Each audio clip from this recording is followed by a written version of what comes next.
Hello out there again, maybe. Feel free to skip this intro if you've been here before and you know what these videos are going to be about. So I highly doubt that there'll be much interest, if any, in these videos, but it was a useful project from my point of view. When I was looking at upgrading my old perpetual version of Lightroom 5.7, which was released way back in 2014. And before going down the Adobe subscription route, because I was very anti-subscription for a long time, hence why I've stuck with Lightroom 5.7 for such a long time, I wanted to just check to see whether there was any other software options out there that would give me the same functionality as Lightroom moving forward. So I explored quite a lot of software, and I'll just scroll through the list again now, just trying to find that software that I might have overlooked in the past, just to see how well they compared to Lightroom. And for this project, I was mainly just interested in seeing what starting positions each of the software that I tried offered up, because obviously in all packages you can edit images to your heart's content to get it to a point that you're happy with to achieve your vision. But for a quick workflow, it would be great if the software rendered your image in a way that was pleasing, so you didn't then have to spend minutes or hours editing the image to get it to where you wanted it to go. The reason why I was considering Adobe in the first place is I wanted to speed up and simplify my workflow, because obviously my old version of Lightroom was no longer compatible with some of the newer cameras I had, certainly not the Fujifilm X-H1. So as I mentioned in this video, which is the precursor to this series of videos, I eventually ended up going with an Adobe subscription, but I didn't really want my thoughts on the software that I trialed to go to waste, hence why I came up with the idea of this series of videos, because hopefully there might be some people out there, hopefully, that are in a similar position to me and want to explore other software options before subscribing to Adobe or Capture One or whatever, just to see what I thought of them, and especially if you haven't got the time or the patience to do a similar exercise in terms of comparing all of these programs.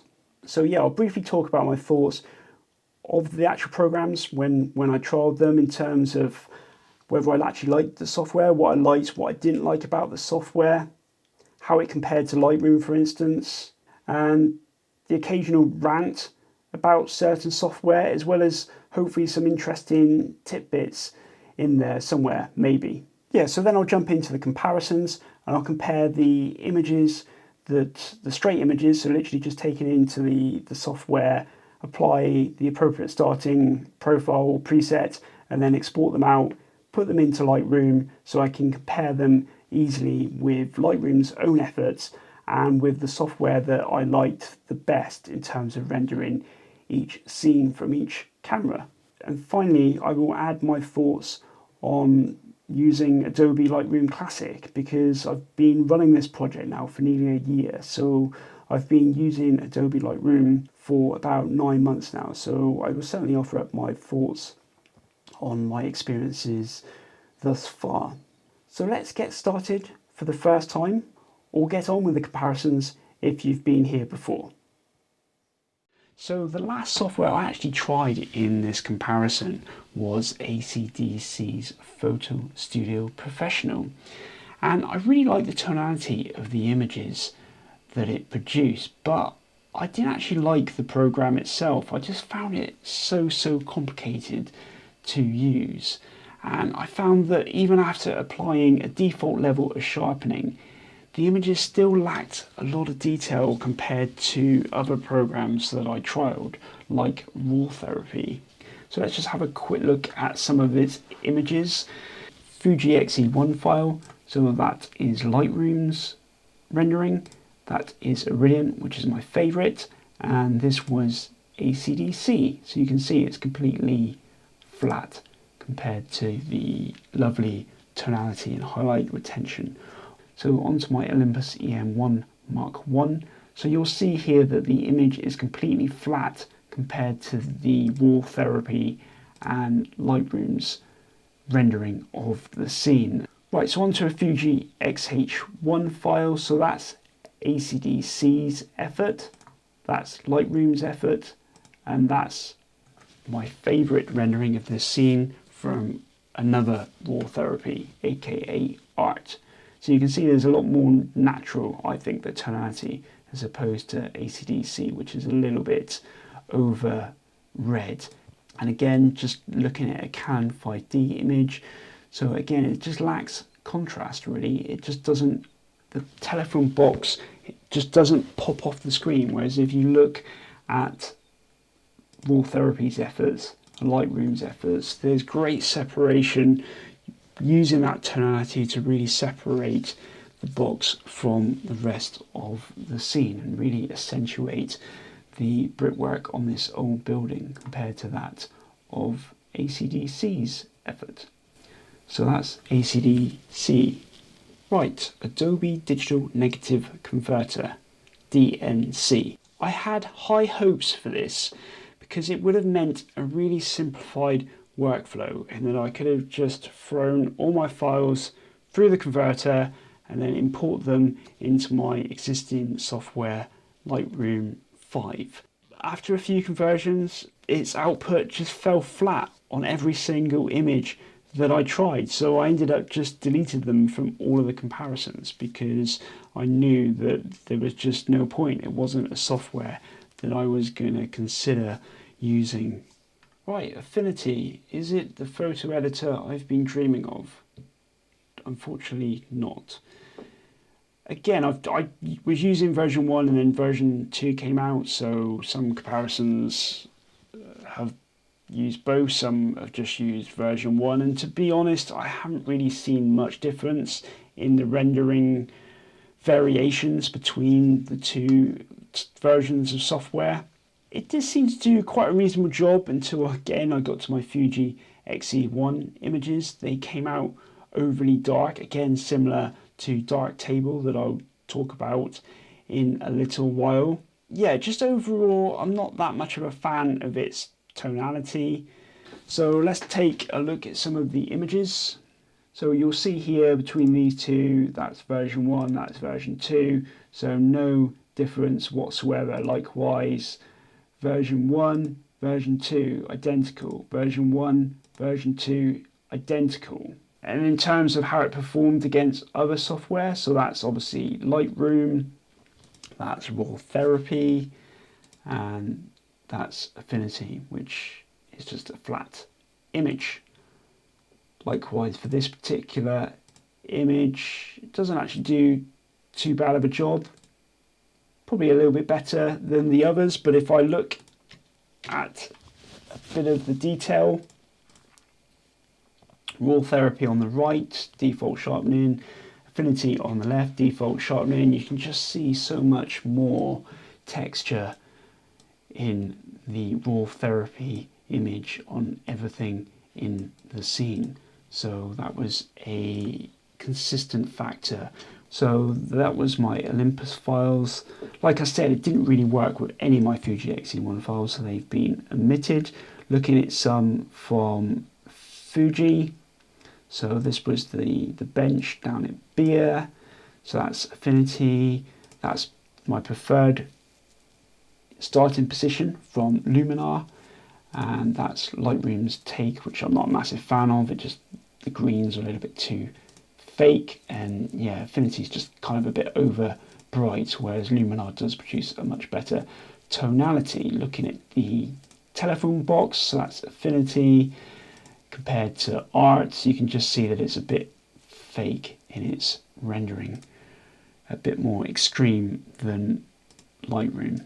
So yeah, a long way off my preferred rendering from another Raw Therapy. And then just looking at the Canon 5D images, again, it just lacks that pop that Raw Therapy and Lightroom provide. And likewise with the boat image. So that's Affinity, not a contender either. Right, so on to Exposure X7, also known in the community as Alien Exposure X7. I found that this software is not really trying to do anything that complex with its user interface, so it's relatively simple and straightforward to use. It's quick to pick up, it's not a bloated program. I'm looking at you on one raw. I found it to be very quick at applying single or multiple edits and to multiple files. The images exported quick enough, and you can also do other things while it's exporting those files in the background. Some software that I tried didn't. You had to wait until it was done. It was also really quick to see the effects of an adjustment, so you could turn the effects or the edits on and off to see the before and after look. And yeah, just the software had a really great layout about it. So with that, I was really hoping that the performance would match how easy it was to use the software in terms of editing my photos. And it also had the Fuji Film Sim in its presets, or its take on the Fuji Film simulation presets that you could apply to your raw file. But unfortunately for me, the results didn't really compare that well to other tools. And even though I haven't got any images to demonstrate it, I did find that it wasn't that great at handling noise in high ISO shots. But if I take a look at some of the other images that I took with it to compare, that was its take on the Fuji X-E1's Previa film simulation as opposed to its standards. So it does do a little bit better, but it just can't compete with a Brilliant X Transformer. This image, so that's the standard Exposure X7 preset. This is its take on Previa. This is Lightroom, so it's a little bit brighter. And this was my preferred software for this particular image, DxO's Photolab 6. So yeah, I just find Exposure Sky a little bit fake looking. That's Exposure X7, that's Raw Therapy, and that's Lightroom. So yeah, not a bad job, but not as good as the others in my opinion. And then finally some Fuji X-H1 files. So again, this is its standard profile. This is its Previa profile. It's not really, I think it's almost worse than the standard profile, to be honest, in this instance. And then that's Luminar's take. So again, the tonality I think is a little bit better with Luminar, and there's Lightroom's effort. So moving on to Canon Digital Photo Professional 4. Obviously this only works with my Canon RAW files, and there's not really much to say about it really, other than that the image exports weren't bad from it. I just found that they weren't as good as other software I tried, such as Lightroom and Raw Therapy. So if we just look at some of the images, so there's the Canon DPP rendering, that's Raw Therapy, that's Lightroom. So very similar, but I just preferred again the overall look with Lightroom and Raw Therapy. And likewise for the boat image, the Canon DPP image, and then Lightroom. Yeah, just something a bit more about the image from Lightroom. Right, on to Capture One. The big problem with Capture One is that I just don't like the software. I just don't find it is intuitive to use. So if Capture One was a little bit easier to use, I would definitely consider it, because as you'll see in a minute in the images, looking back now with fresher eyes, I do actually think Capture One has done an extremely good job. There's a couple other shortfalls though with the software. The big one is its price.